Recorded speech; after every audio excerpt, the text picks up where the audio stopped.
nous apprenons que vous êtes le fils de monsieur, feu colonel Boireau, en tout cas avec qui on a attribué le nom du camp Boireau. Oui, c'est bien ça? Effectivement. Que retenez-vous de votre papa? Vos souvenirs? Mon papa, c'était quelqu'un très généreux, donc qui aimait sa famille très bien, et sa patrie, sa nation et son service. Donc seulement il y a un fait que je regrette, c'est le fait que le papa, il y a de noms des quartiers qui portaient son nom, des écoles et des hôtels.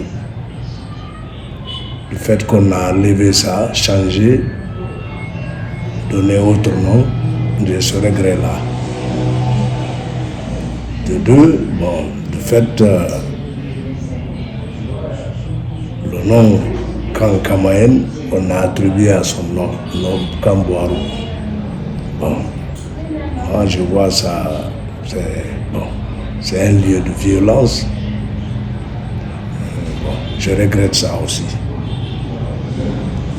C'est ça. Ce qui concerne l'histoire et le parcours de papa, on a déjà entamé ça avec ma soeur qui est au ministère de l'Intérieur et de la Sécurité. Elle est conseillère là-bas, Madame Boireau Fatoumata. Elle est là le document, donc je ne peux pas vous dévoiler, vous dire tout ce qui est... D'accord. Alors, vous, quand vous perdiez votre papa, vous aviez quel âge? Je suis de 61. Je suis de 61, donc quand je perdais mon papa, j'avais 7 ans, 8 ans. Le papa est décédé en début 69. Est-ce que vous avez expliqué un peu les circonstances dans lesquelles il a trouvé la mort? Oui, elle a été larguée dans l'avion. Vivant, on l'a projeté. Il était venu ici en congé voir la grande famille. À son retour, il a passé par l'abbé. Donc, c'est à partir de l'abbé maintenant, sa mission a changé, parce qu'il a trouvé un de ses collègues qui était là-bas, qui était venu pour cette mission-là. C'était l'arrestation de certains malfaiteurs. Donc, comme c'était son ami, son promotionnaire, ils ont un peu discuté. Il a dit à ce dernier de le laisser, comme il partait à Conakry, pour qu'il aille avec ces gens-là. Donc, c'est au cours de ça il a eu cet accident. Donc, c'est ça.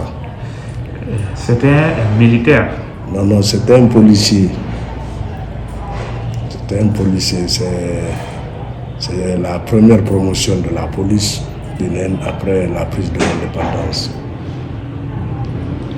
Il avait quel grade à l'époque? Il était commissaire. Commissaire de police. Inspecteur du moins. Il était inspecteur à l'époque.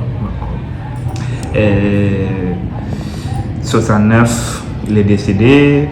Et puis, est-ce que le corps avait été ramené à Koundara ou, puisqu'il avait été largué dans l'avion, c'était pas facile? Non, lui, pratiquement son corps n'a même pas été retrouvé. Son corps a été cherché un peu partout. Parce qu'il a été largué dans la zone de Maléa. Donc, on a recherché le corps, on n'a pas pu le retrouver. Son absence, vous, en tant que premier fils, son fils aîné, qu'est-ce que cela vous fait? Comment vous vivez cette absence-là? Non, vous savez, naturellement, entre le papa et le fils, il y a a un sentiment d'amour qui est là et qui est naturel. Je regrette beaucoup puisque nous, on a grandi après lui, avec notre maman, qui était une dame très brave. Mort là, des fois, quand je vois mes amis avec leur papa, bon, ça me... Je ne sais même pas comment dire cela. J'aurais voulu être avec mon vieux aussi, jusqu'à mon âge là. Vraiment, mais Dieu, c'est Dieu qui n'a pas voulu. Je serais mort là, vraiment. Votre papa était commissaire, inspecteur, hein? Oui, il était inspecteur de police. Il était à la paix, c'est là-bas qu'il a jugé nécessaire d'accompagner son collègue qui ramenait des malfrats à Conakry. Merci. Et ces malfrats-là, vous dites que c'est dans cet avion, dans l'avion qu'il a été largué. Oui.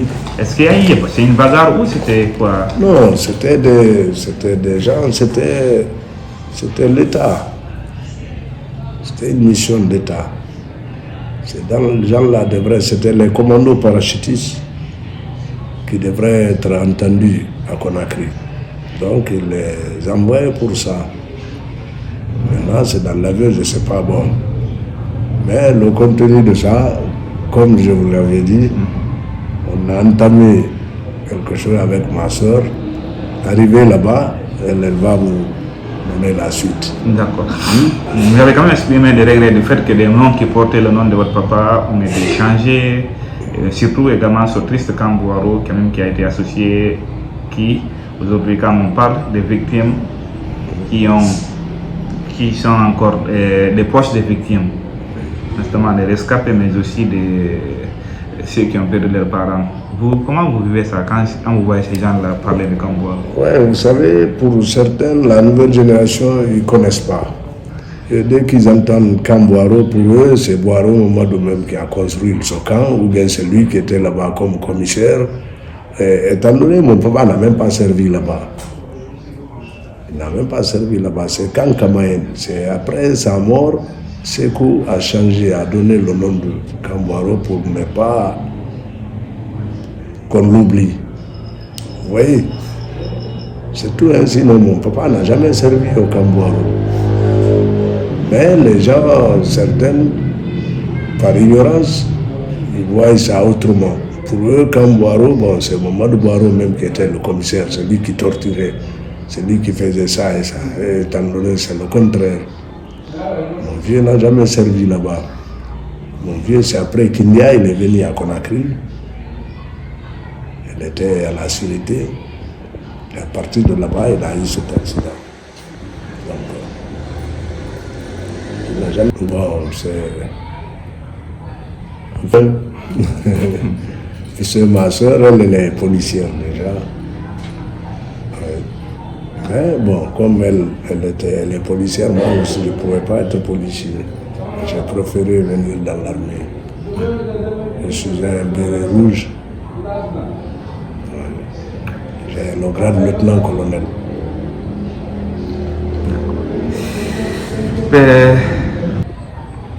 Il y a eu une grande délégation qui était venue de Conakry jusqu'ici. Je me souviens de ça, pour présenter les condoléances à mon grand-père qui est son papa et ma grand-mère qui est sa maman. À l'époque, ils vivaient. Il y a eu une forte mobilisation à Koundara ici. Et je me rappelle, il y a eu des différents ministres qui sont venus, des hautes personnalités, jusqu'ici. Là, je me souviens de ça. À l'instant T, vous étiez triste ou en tout cas, puisque vous étiez encore jeune, cela ne vous disait pas grand-chose?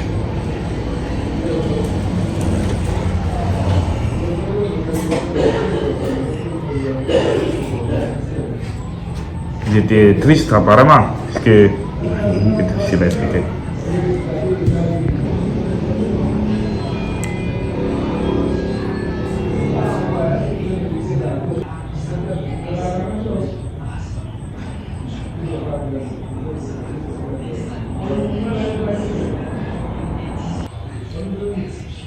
À l'instant là, bon, j'aimerais voir mon papa vivant. Mais bon, Dieu ne l'a pas voulu. Et je le digère ainsi, j'accepte ainsi.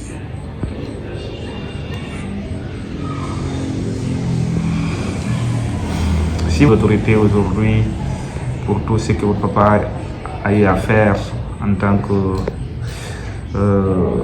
agent de police, inspecteur, quel message aimeriez-vous adresser aux autorités, aux ces personnes peut-être qui essaient qui ne connaissent pas l'homme et qui pensent vraiment hautement de lui?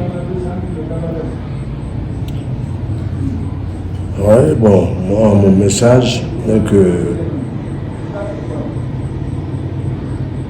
je demande aux autorités vraiment de faire face à la famille Mamadou Boiro.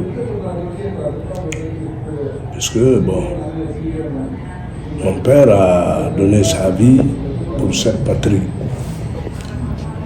La nation et le peuple guinéen. Le premier régime a beaucoup fait, ils ont beaucoup fait pour nous, aussi au régime d'actuel, de faire face à nous.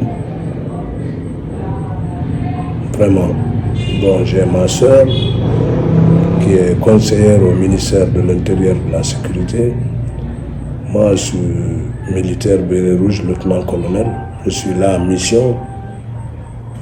Dieu a fait, et c'est chez moi. C'est ma ville natale.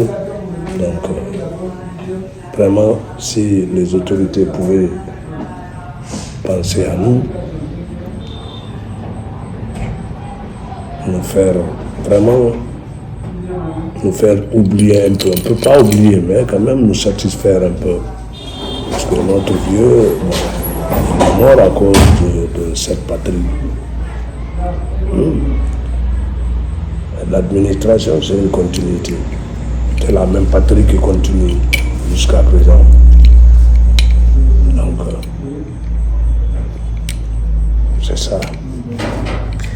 Merci beaucoup, mon lieutenant-colonel. Merci, merci. Souleymane Boiro. Merci.